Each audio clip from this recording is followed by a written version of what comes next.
In the murder of aspiring theater actress Jessie Blodgett from Wisconsin, her ex-boyfriend was accused.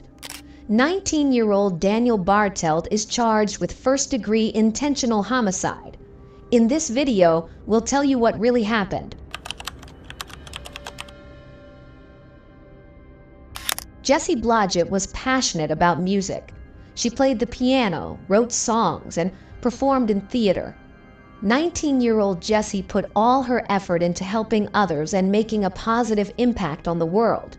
For example, she volunteered her time teaching children from poor or troubled families. Friends and family described Jessie as the most cheerful and sunny person we knew. Jessie was deeply involved in theater, dedicating herself to the arts and others almost completely. She lived her creativity with intense passion. In 2013, to her great joy, her childhood friend Dan Bartle moved to Wisconsin from another state. He lamented that he hadn't been able to live a full college life, saying it was probably not for me. In his hometown, he decided to start fresh. After all, not everyone has to build a career in big cities. Dan thought he could be useful there. He had the brains, the hands, and he loved to work. Jessie was thrilled to reconnect with her old friend. They had been inseparable since school.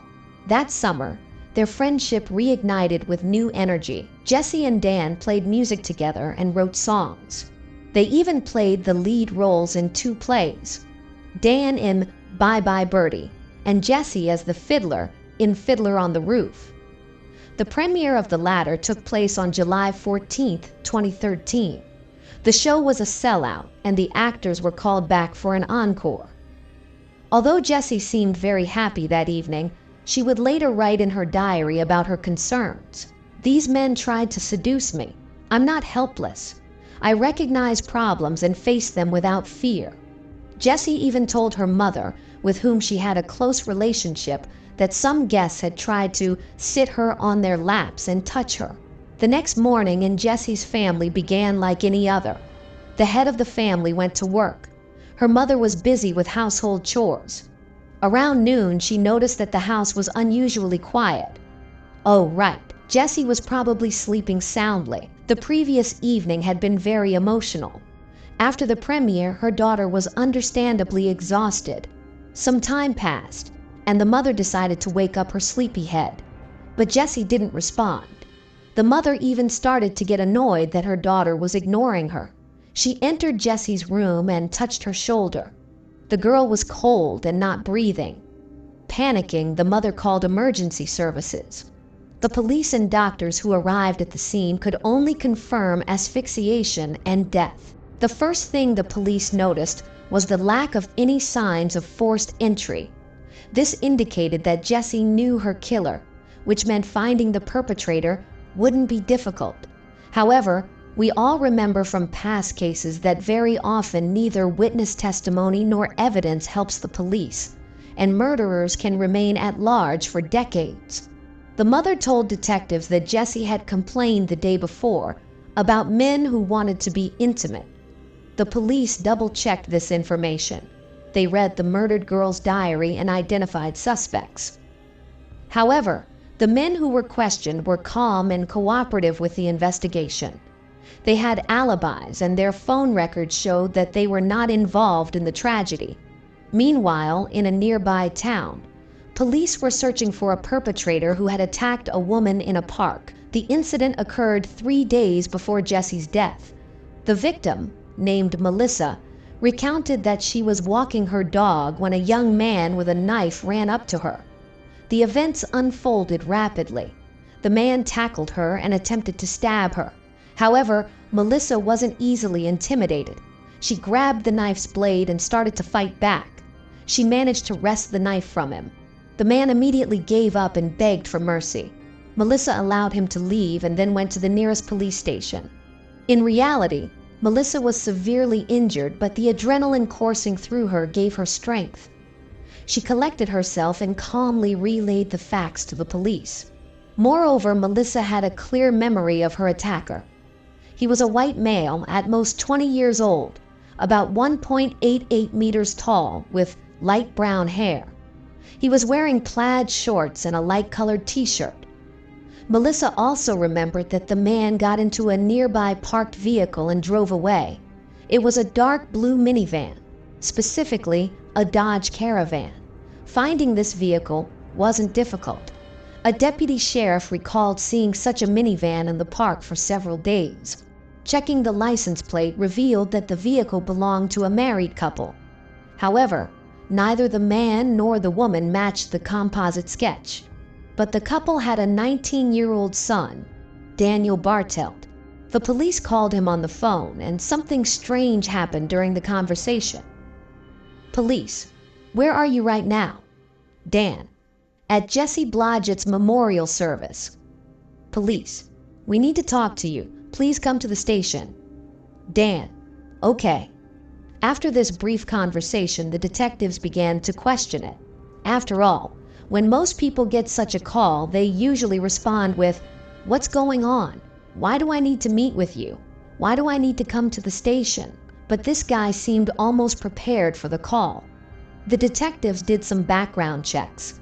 They knew that Dan had returned to his hometown after struggling with school and that he didn't have a job. So when Dan began talking during the interrogation about how he was working from morning till night, the police confronted him saying, "No, that won't do. We know everything about you."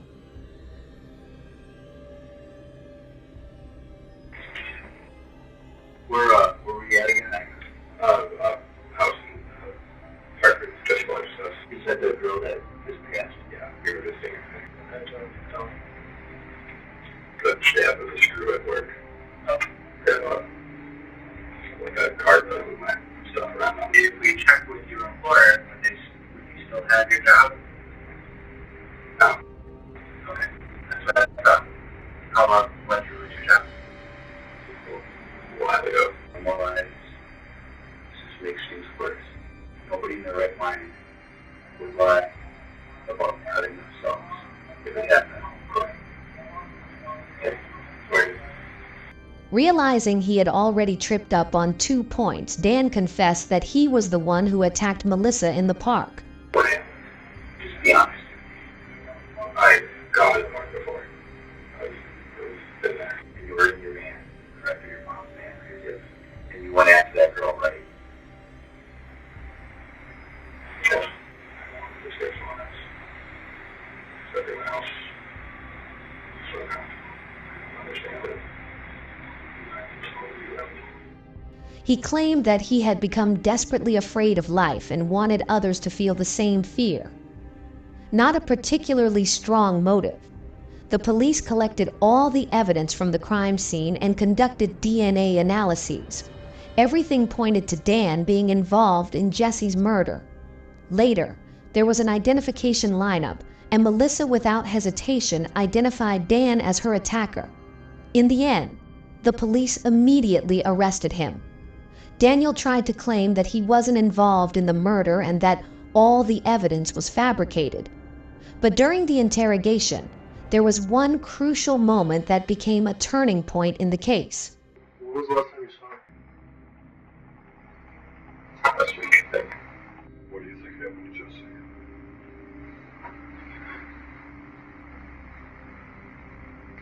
No idea. It could have been accidental. I don't know why someone would. From the marriage? What happened? So, according to Dan, he was at the memorial service for his best friend, claiming she was murdered and violated. However, at that time, the police had not released the results of the forensic examination, which means Dan couldn't have known about the sexual assault. Yet he did. This could only mean one thing. Daniel was the killer. The police obtained a warrant to search his house. On Dan's laptop, they found pornography and snuff films. Daniel was brought in for another interrogation where he unsuccessfully tried to fake crying, but couldn't produce a single tear. His final alibi was that he had been at work on the day Jessie was killed. However, the police reminded him that he didn't actually have a job. "Don't try to fool us, kid," the detectives warned. Dan then insisted that his work was writing, claiming he was an unrecognized author who was still learning. "What exactly do you write?" one of the cops asked. Dan immediately began telling a story about a girl who, in a surprising coincidence, was very similar to Jessie and who was also murdered. That ended the second interrogation. But facts are facts. The forensic results showed that Daniel's DNA was found under Jessie's nails. When the police searched Jessie's bedroom, they found tape under her bed which was likely used by the killer. The same type of tape, brand and type, was found in the park where Melissa was attacked and at Daniel's home. The trial was swift. Appearing in court for the first time, 19-year-old Daniel Bartelt now faces 4 felony charges. Despite Dan denying all the charges, the jury delivered its verdict. Why did he pick Jessie? Was he mad at Jessie? No. He wasn't mad at Jessie. He picked Jessie because she was convenient. And there's so much physical evidence here, so much DNA evidence here. Jessie's screaming to us. She's screaming to us. She's telling us a story. His DNA is all under her fingernails, under left hand, under right hand. I don't believe that you have heard in the last 6-7 days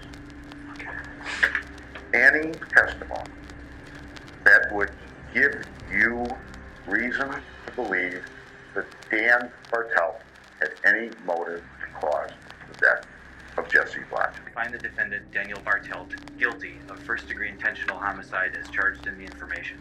Ladies and gentlemen, was this your verdict? He was sentenced to life in prison without the possibility of parole. Dan also got 5 years for attacking Melissa in the park. He was sentenced to life in prison without the possibility of parole. The most chilling aspect of this story is that Dan continued to play the role of the innocent. "I am suffering more now than ever before," he declared in court. "My conscience is clear, and honestly, I pity you, Judge." The answers that you're looking for.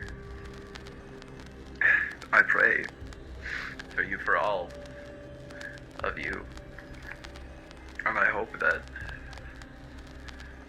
I believe that someday I will be before a court that will know that my conscience is clear. I love you, and I'm so sorry for your loss. In 2017, the killer attempted to appeal his sentence, arguing that the police had not adequately explained his rights. However, this appeal was unsuccessful. He is currently serving his life sentence. And that concludes our coverage of this tragic story. If you found this video informative or thought-provoking, don't forget to subscribe to our channel for more updates on cases like these. We'd love to hear your thoughts in the comments below. Feel free to share this video with your friends and give it a thumbs up if you found it valuable. Thank you for watching.